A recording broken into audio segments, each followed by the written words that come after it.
नमस्कार साथियों, स्वागत है एक बार फिर से आप सबका आपके अपने YouTube चैनल साइंस गुरुकुल पे। जी हाँ, कक्षा 10 विज्ञान विषय शुरू किया था और अध्याय 2 ये अपना चल रहा है और यहाँ पर हम बात कर रहे थे रक्त परिसंचरण तंत्र की। देखिए, रक्त परिसंचरण तंत्र के बारे में मैंने आपको कहा था कि भाई इसको पढ़ने से पहले हमें रक्त के बारे में डिटेल में पढ़ना होगा। क्यों पढ़ना होगा? क्योंकि जो रक्त परिसंचरण है उसके मुख्य रूप से 3 भाग होते हैं। कितने भाग होते हैं? 3। एक होता है रक्त, एक होता है हृदय तथा रक्त वाहिनियां। क्या होती है? रक्त वाहिनियां। ठीक है, तो रक्त परिसंचरण तंत्र के ये 3 भाग हैं, जिसमें पहला रक्त हम लोग पढ़ चुके हैं। उसके बाद 2 नंबर पे हृदय, जो आज अपन चर्चा में लेंगे, और उसके पश्चात रक्त वाहिनियां। ठीक है, तो चलिए शुरू करते हैं आज का अपना टॉपिक। देखिए, रक्त के बारे में अपने चर्चा कर ली थी और एक बार अपन रक्त समूह के बारे में चर्चा कर लेते हैं। ठीक है, रक्त समूह या रक्त के प्रकार। सामान्य तौर पे आप सब लोग जानते होंगे कि आपका अपना ब्लड ग्रुप, जिसे अपन कह सकते हैं रक्त समूह या ब्लड ग्रुप, किसी का ए होता है, किसी का बी होता है, किसी का ए पॉजिटिव होता है, किसी का बी पॉजिटिव होता है। तो वो क्या है, कैसे आए, किसने दिए, वो सब चर्चा करते हैं। देखिए, तो भाई जो रक्त समूह है वो सबसे पहले बताने वाला था कॉरलैंड स्टीनर। कौन था? कॉरलैंड स्टीनर। अब इसने कैसे बताया? तो देखिए, प्रतिजन, जिसको हम लोग क्या कहते हैं? एंटीजन, और एक होता है प्रतिरक्षी, जिसको अपन क्या कहते हैं? एंटीबॉडी। ठीक है, ये 2 चीजें अपने शरीर में पाई जाती है। ये प्रतिजन जो है वो कहां पाया जाता है? आरबीसी की सतह पर पाया जाता है। और ये जो प्रतिरक्षी होता है वो कहां पाया जाता है? प्लाज्मा में पाया जाता है। तो हमारे शरीर में ये जो प्रतिजन की उपस्थिति है कहां? आरबीसी की सतह पर। इसके आधार पर कॉरलैंड स्टीनर ने रक्त को कितने समूहों में डिवाइड किया? 4। कितने में? 4। कौन कौन से हैं रक्त समूह? ए होता है, बी होता है, ए बी होता है और ओ होता है। ठीक है, तो चलिए एक बार डिटेल में देख लेते हैं।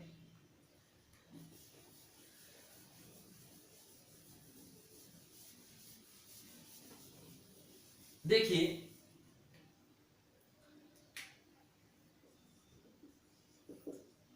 आरबीसी की सतह पर पाए जाने वाले, आरबीसी की सतह पर पाए जाने वाले प्रतिजन के आधार पर रक्त को 4 समूहों में बांटा जा सकता है। कितने समूह में? 4 समूह। देखिए, इधर लिख लेते हैं अपन रक्त समूह, यहां आ जाएगा अपना प्रतिजन, और यहां आ जाएगा प्रतिरक्षी। ठीक है, अब रक्त समूह कौन कौन से हैं? तो सबसे पहला ए है, उसके बाद बी, उसके बाद अपना ए बी, और सबसे अंत में ओ। ठीक है, अब देखिए, रक्त समूह जो ए है, उस ए के अंदर प्रतिजन कौन सा होता है? तो ए। बी के अंदर प्रतिजन कौन सा होता है? तो बी।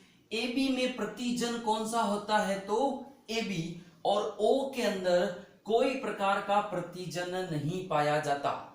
ठीक है, रक्त समूह ए बी, ए बी और ओ, और ये इनके क्या हो गए? प्रतिजन। ठीक है, अब बात करते हैं प्रतिरक्षी। रक्त समूह ए में प्रतिरक्षी होता है स्मॉल बी, रक्त समूह बी में प्रतिरक्षी स्मॉल ए, रक्त समूह ए बी के अंदर कोई प्रतिरक्षी नहीं पाया जाता, जबकि रक्त समूह ओ में दोनों प्रतिरक्षी ए और बी पाए जाते हैं। ठीक है, ये 4 ग्रुप हो गए किसके, रक्त के। अब चलिए यहीं पर बात कर लेते हैं कि कौन सा रक्त समूह वाला व्यक्ति किस रक्त समूह वाले व्यक्ति को रक्तदान कर सकता है या कहां से ले सकता है। तो यहां लिख देता हूं मैं, किसे दान कर सकता है। ठीक है, और इधर लिख देते हैं किससे रक्त ले सकता है। दोनों चीजें होगी। अब देखिए बात कर लेते हैं सबसे पहले ए की। एक किसे दान कर सकता है। ठीक है, तो देखिए एक तो किसको दे सकता है, ए खुद ए को दे सकता है और किसको दे सकता है, ए बी को दे सकता है। ठीक है, फिर बात करते हैं बी की। बी किस किस को रक्त दे सकता है, यानी मान लीजिए मेरा ब्लड ग्रुप बी है तो मैं किस किस को ब्लड डोनेट कर सकता हूं। तो बी वाला एक तो बी को दे सकता है और एक ए बी को दे सकता है। ठीक है, फिर बात करते हैं ए बी की। तो एक बात ध्यान रखना, ए बी वाला केवल अपने रक्त समूह वाले व्यक्ति को ही रक्त दे सकता है, अन्य किसी को नहीं दे सकता। और ये जो ओ है ये सभी को दे सकता है, यानी ओ ब्लड ग्रुप वाला व्यक्ति किसी भी रक्त समूह वाले व्यक्ति को खून दान कर सकता है, ब्लड डोनेट कर सकता है। अब देखिए ले किससे सकता है, तो ए खुद से तो ले ही सकता है। ठीक है, अब देखिए सभी को कौन कर सकता है दान, ओ, तो और किससे ले सकता है, ओ से। फिर बात करते हैं बी की। खुद से तो ले सकता है, ठीक है, और किससे ले सकता है, ओ से। फिर ए बी वाला सभी से ले सकता है, सभी से ले सकता है। कौन, ए बी ब्लड ग्रुप। और ओ वाला ये सभी को दे तो सकता है लेकिन केवल किससे ले सकता है, ओ से ले सकता है। ठीक है, तो यहां से अपन लोगों को 3 बातें पता चल गई। क्या क्या, ए पे प्रतिजन कौन सा, प्रतिरक्षी कौन सा, इसी प्रकार सब में कौन सा रक्त समूह वाला व्यक्ति किसे दे सकता है और किससे ले सकता है। तो यहां से देखिए सभी को दान कौन कर सकता है, ओ, इसलिए ओ को क्या कहते हैं, सर्वदाता। ओ को क्या कहते हैं, सर्वदाता। और ये जो ए बी सभी से ले सकता है इसको क्या कह सकते हैं, सर्वग्राही कह सकते हैं। क्या कह सकते हैं, सर्वग्राही। यदि आपको पूछ ले कि किस ब्लड ग्रुप में प्रतिजन उपस्थित नहीं होता, तो देखिए प्रतिजन कहां उपस्थित नहीं है, ओ में। किस ब्लड ग्रुप में प्रतिरक्षी नहीं होता, तो देखिए प्रतिरक्षी कहां नहीं है, ए बी के अंदर। ठीक है, तो ये था रक्त समूह। अब नेक्स्ट अपन चर्चा में लेंगे हृदय को। ठीक है, तो एक बार इसका स्क्रीनशॉट ले लीजिए, फिर आगे चलते हैं।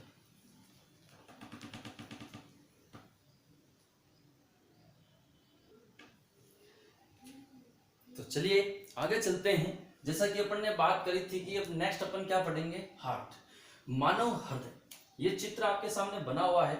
उससे पहले अपन मनुष्य के हृदय से संबंधित कुछ बेसिक सी बातें जान लेते हैं। देखिए सबसे पहली बात क्या है कि मानव हृदय स्वयं पेशी जनित क्या होता है, उत्तक होता है। मनुष्य का हृदय स्वयं की पेशी से जनित एक उत्तक होता है, यानी स्वयं पेशी जनित उत्तक होता है। दूसरी बात, इसका रंग लाल तथा आकार कैसा होता है, मुट्ठी के समान। कैसा होता है, मुट्ठी के समान। एक कोमल सी सरल सी मांसल पेशीय संरचना होती है। ठीक है, ऐसा आकार होता है इसका। इस प्रकार से आप देख सकते हैं बंद मुट्ठी के टाइप में इसका आकार है। ठीक है, रंग कैसा होता है, लाल होता है, स्वयं पेशी उत्तक भी कहते हैं। उसके पश्चात देखिए कि इस हृदय के चारों ओर दोहरी झिल्ली का आवरण होता है। तो क्या लिख सकते हैं, हृदयावरण दोहरी झिल्ली युक्त होता है, जिसे पेराकार्डियल या पेराकार्डियक झिल्ली कहते हैं। पेराकार्डियल या पेराकार्डियक झिल्ली कहते हैं। ठीक है, यानी दो आवरण होते हैं इस प्रकार से, और इन दोनों के बीच में एक लिक्विड भरा होता है जिसको पेराकार्डियल द्रव कहते हैं। क्या कहते हैं? झिल्लियों के मध्य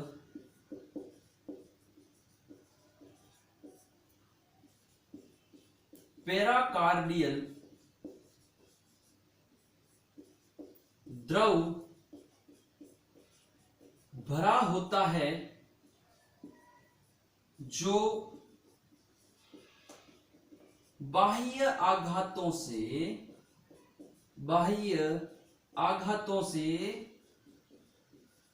हृदय की क्या करता है?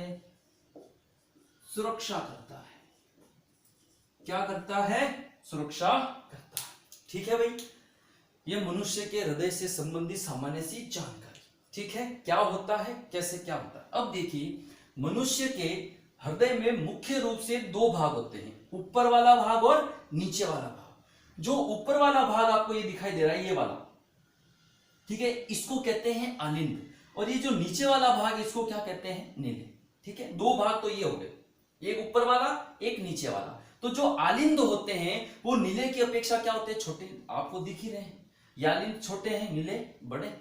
ठीक है, उसके पश्चात एक पतली सी झिल्ली और इनको बीच से पृथक करती है। तो जब ये झिल्ली के बारे में पढ़ते हैं तब हृदय के कितने भाग हो गए? 4, 1 2 3 4। ठीक है, और इन चारों भागों को दायां और बाएं भागों में बांट सकते हैं। ठीक है, तो देखिए, जो ऊपर वाले हैं उसको क्या कहते हैं? आलिंद कहते हैं।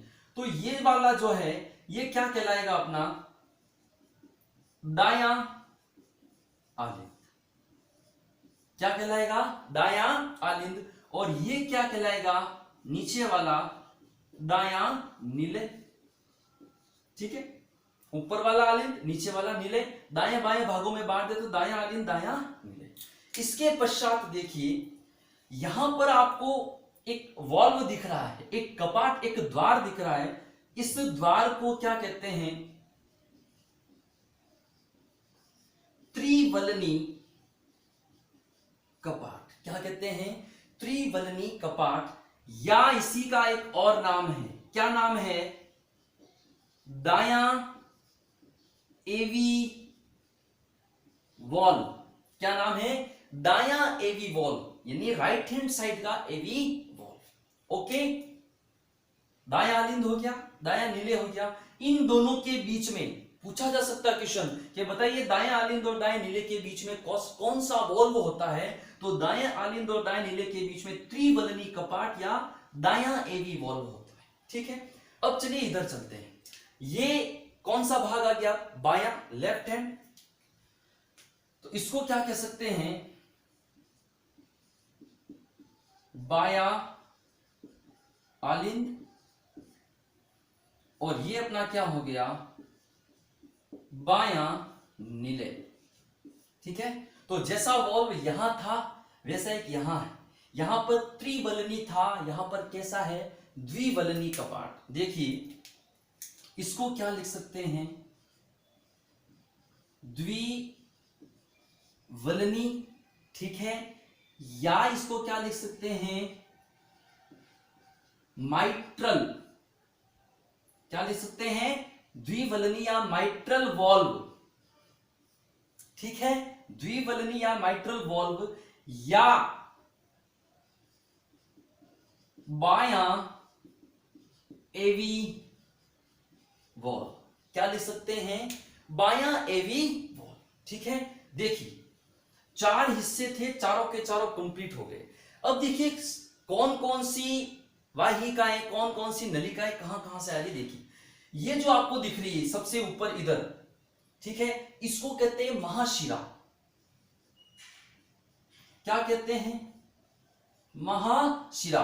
देखिए महाशिरा कहां प्रवेश कर रही है, दाएं आलिंद में प्रवेश कर रही है, ठीक है। उसके बाद में ये ऊपर आपको जो 3 सिरे ये दिख रहे हैं, ये पूरी नलिका, एक ही नलिका है, ठीक है। इसको कहते हैं अपन महाधमनी। क्या कहते हैं, महाधमनी। क्या कहते हैं, महाधमनी, ठीक है। उसके पश्चात देखिए ये जो इधर लगी हुई है 2, इनको हम लोग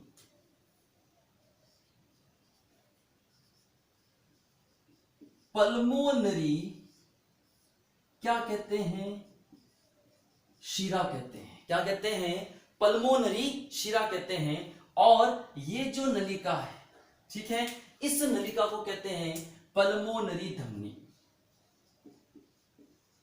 क्या कहते हैं, पल्मोनरी धमनी कहते हैं, ठीक है। यह आपके हृदय का चित्र बन गया सर, एकदम से अच्छा सा, ठीक है। अब देखिए इसकी संरचना समझ में आ गई, अब इसकी क्रियाविधि समझना। देखिए होता क्या है कि हमारे संपूर्ण शरीर से CO2 युक्त रुधिर यानी अशुद्ध रुधिर महाशिरा द्वारा, किसके द्वारा, महाशिरा द्वारा कहां लाया जाता है, दाएं आलिंद में।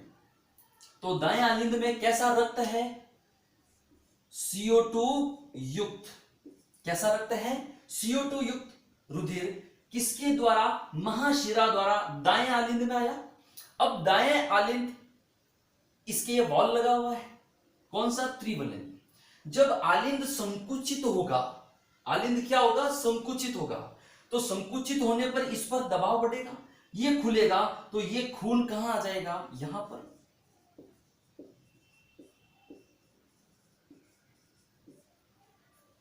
ठीक है, ये खून यहां आ गया, कैसा खून है, अशुद्ध रुधिर है।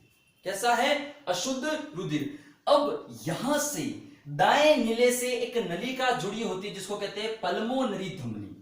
उसको क्या कहते हैं, पल्मोनरी धमनी। आप इसको थोड़ा सा ऐसा समझ सकते हैं, ये वाली नलिका, ये देख लीजिए, ठीक है। ये देखिए कहां, ये दाएं नीले में आई है। दाएं नीले में कौन सी है, पल्मोनरी धमनी, ठीक है। देखिए रक्त कहां से आया, महाशिरा पूरे शरीर से खून को लेकर आई दाएं आलिंद में, फिर यहां संकुचित हुआ तो इस पर दाब बढ़ा, ये निकला दाएं नीले में। दाएं नीले का जब संकुचन होगा तब यहां दाब बढ़ेगा और ये रक्त कहां जाएगा, पल्मोनरी धमनी में। ये पल्मोनरी धमनी कहां लेकर जाएगी इसको, फेफड़ों में। कहां लेकर जाएगी, फेफड़ों में। फेफड़ों में पहुंचा, कौन सा रुधिर पहुंचा, CO2 युक्त रुधिर पहुंचा। इसके अंदर क्या है, कार्बन डाइऑक्साइड, जो हमारे लिए अच्छी नहीं है। फिर क्या होता है, फेफड़ों की कुपिकाओं द्वारा CO2 को लिया जाता है, ठीक है, और ऑक्सीजन को डाला जाता है। फिर CO2 को नाक से द्वारा बाहर निकाल दिया जाता है। तो देखिए ये CO2 युक्त रुधिर कहां पहुंच चुका है, फेफड़ों तक, किसके द्वारा, पल्मोनरी धमनी द्वारा। अब वहां पर CO2 बाहर निकल गई, ऑक्सीजन अंदर आ गई। कौन अंदर आ गई, ऑक्सीजन। और ऑक्सीजन युक्त रुधिर को कहते हैं शुद्ध रुधिर। क्या कहते हैं, शुद्ध रुधिर। फिर फेफड़ों से वापस से एक नलिका आती है जिसको कहते हैं पल्मोनरी शिरा। ये पल्मोनरी शिरा अब ऑक्सीजन युक्त रुधिर को कहां लेकर आएगी, बाएं आलिंद में। कहां लेकर आएगी, बाएं आलिंद में। आलिंद का संकुचन हुआ, दाब बढ़ा, तो ये कहां आया, बाएं नीले में, ठीक है। और उसके पश्चात इस बाएं नीले से कौन जुड़ी होती है, महाधमनी। बाएं नीले से कौन जुड़ी होती है, महाधमनी। आप इसको ऐसा समझ सकते हैं, ऐसे, ठीक है, इस प्रकार से। ये महाधमनी किससे जुड़ी है, बाएं नीले से। इसमें क्या है, अब ऑक्सीजन युक्त रुधिर है, ठीक है। और जब यहां वापस से संकुचन बढ़ेगा तो ये ऑक्सीजन युक्त रुधिर यानी शुद्ध रुधिर पूरे शरीर में फेंक दिया जाता है या संचरित कर दिया जाता है। देखिए एक बार तो पूरे शरीर से खून आया हृदय में, फिर फेफड़े पर गया। एक बार फिर फेफड़े से शुद्ध रुधिर आया हृदय में, पूरे शरीर में गया, खून ने हृदय के कितने चक्कर काटे? 2। इसलिए मनुष्य के रक्त परिसंचरण तंत्र को दोहरा परिसंचरण तंत्र कहते हैं। ठीक है, आई होप आपको मानव हृदय की संरचना और इसकी क्रियाविधि की किस प्रकार से कौन सा रक्त कहां से आता है समझ में आया होगा। ठीक है, अगर मान लो एक बार में समझ में नहीं आए तो वीडियो को 2 या 3 बार आप लोग रिपीट करके देख सकते हैं, गारंटी के साथ अच्छा समझ में आएगा आप लोगों को। ठीक है, तो एक बार इसको आप लोग स्क्रीनशॉट ले लीजिए, इसके पश्चात हम लोग एक बार इसकी डिटेल लिख लेते हैं। ठीक है, ले लीजिए।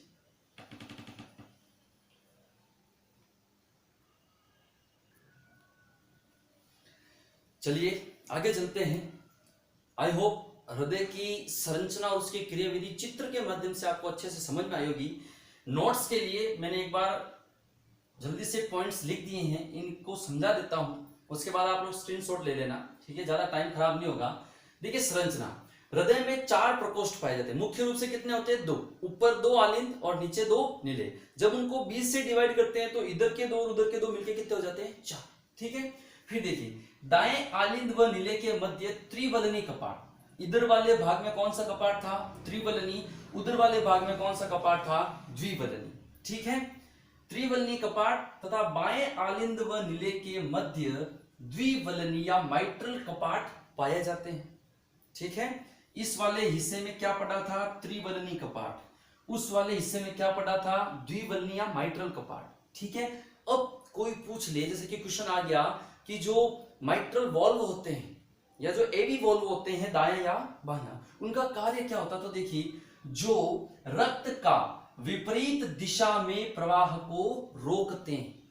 जैसे कि मान लो आलिंद से रक्त नीले में आ गया तो वो कपाट बंद हो गया। अगर मान लो कपाट खुला होता तो वापस रक्त नीले से कहां आ जाता? आलिंद में। यानी विपरीत दिशा में रक्त के प्रवाह को रोकते हैं। संपूर्ण शरीर से महाशिरा अशुद्ध रुधिर लाकर दाएं आलिंद में, महाशिरा कहां जुड़ी होती है? दाएं आलिंद में प्रवेश करती है। ठीक है, फिर पल्मोनरी धमनी दाएं नीले को फेफड़े से जोड़ती है। ठीक है, जो दायां हिस्सा होता है इसको आप लोग ऐसे समझ सकते हो। ठीक है, ये दायां आलिंद, ये दायां नीले। ऊपर कौन जुड़ी हुई थी? महाशिरा। नीचे कौन जुड़ी हुई है? पल्मोनरी धमनी, जो अशुद्ध रुधिर को कहां लेकर जाती है? फेफड़े तक लेकर जाती है। ठीक है, उसके बाद देखिए पल्मोनरी धमनी दाएं नीले को फेफड़े से जोड़ती है। पल्मोनरी धमनी दाएं नीले को किससे जोड़ेगी? फेफड़े से। फिर पल्मोनरी शिरा फेफड़े को बाएं आलिंद से जोड़ती है। ये रहा बाएं आलिंद, और यहां कौन थी? पल्मोनरी शिरा, जो फेफड़े से शुद्ध रुधिर लेकर आई थी।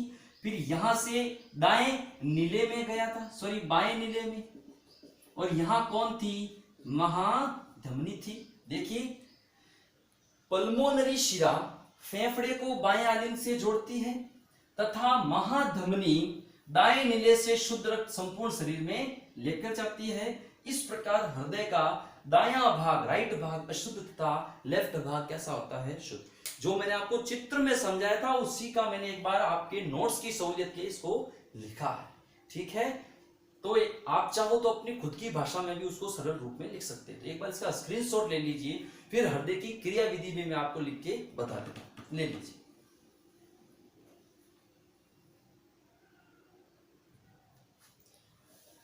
चलिए आगे चलते हैं। हृदय की संरचना अपनी कंप्लीट हो चुकी थी। अब अपन एक बार क्रिया विधि, जो मैंने आपको जब चित्र के माध्यम से समझाई थी, बस उसी को मैंने अपने शब्दों में लिखा है। आप चाहें तो स्वयं अपनी भाषा शैली में लिख सकते हैं। देखिए, आलिंद तथा नीलियों के क्रमागत संकुचन तथा शिथिलन से हृदय रक्त को पंप करने का कार्य करता है। आलिंद के संकुचन यानी वो एकत्रित होते हैं फिर वापस फैलते हैं, इस प्रकार से। ठीक है ना। अब देखिए, महाशिरा द्वारा CO2 युक्त रुधिर संपूर्ण शरीर से दाएं आलिंद में लाया जाता है। फिर क्या होता है? आलिंदों के संकुचन से रक्त दाएं आलिंद से दाएं नीले में जाता है तथा वहां से नीलियों के संकुचन के कारण पल्मोनरी धमनी द्वारा फेफड़ों तक पहुंचा दिया जाता है। एक साइड का काम मैंने आपको बताया था वो पूरा हो चुका है, अशुद्ध रुधिर वाला। अब अशुद्ध रुधिर वहां पहुंच गया, CO2 को कुपिकाओं में डाल दिया, कुपिका से ऑक्सीजन किस में आ गई? रक्त में। अब वो रक्त कैसा हो गया? शुद्ध। तो फेफड़ों से एक शिरा निकलती है, पल्मोनरी शिरा। फेफड़ों से पल्मोनरी शिरा द्वारा ऑक्सीजन युक्त रुधिर बाएं आलिंद में आता है तथा आलिंदों के संकुचन से यह रुधिर बाएं नीले में जाता है तथा वहां से महाधमनी द्वारा संपूर्ण शरीर में ले जाया जाता है। अब आप लोग सोच रहे होंगे, सर आपने यहां पर भी आलिंदों का नीलों का संकुचन करवाया, यहां पर भी आलिंदों और नीलों का संकुचन कराया, तो क्या दाएं ओर के आलिंद और नीले अलग से संकुचित होते हैं और बाएं ओर के आलिंद और नीले अलग से संकुचित होते हैं? नहीं, आलिंद एक साथ संकुचित होंगे, एक साथ फैलेंगे, नीले एक साथ संकुचित होंगे, एक साथ फैलेंगे। समझ में आ गई चीज? यानी ये जो प्रोसेस है कि अशुद्ध रुधिर जैसे ही आएगा, शुद्ध रुधिर उधर से आएगा। ऊपर के दोनों आलिंदों में इधर अशुद्ध आएगा तो इधर कौन आएगा? शुद्ध। फिर ये दोनों आलिंद एक साथ संकुचित, तो अशुद्ध नीचे, इधर से शुद्ध नीचे। फिर दोनों नीले एक साथ संकुचित, तो इधर से अशुद्ध फेफड़ों में, इधर से शुद्ध शरीर में। ये प्रोसेस होता है। ठीक है, अब देखिए इस संपूर्ण प्रक्रिया में रक्त हृदय से कितनी बार गुजरा? 2 बार, इसलिए इसको क्या कहते हैं? दोहरा परिसंचरण तंत्र। ठीक है, फिर देखिए त्रिवलनी और द्विवलनी कपाट खुलते हैं और बंद होंगे, जाहिर सी बात है। तो जब खुलते हैं तब आवाज आती है लब, बंद होते तब आवाज आती है डब। लब डब लब डब, जो हम लोग अपनी हार्ट बीट को महसूस करते हैं इधर हाथ रखकर, वो आवाज कौन सी होती है? इन कपाटों के खुलने और बंद होने की आवाज होती है। ठीक है, ये इसकी क्या होगी? क्रिया विधि। एक बार इसका आराम से स्क्रीनशॉट ले लीजिए, और वही चीज है जो मैंने आपको चित्र में समझाई थी, ले लीजिए।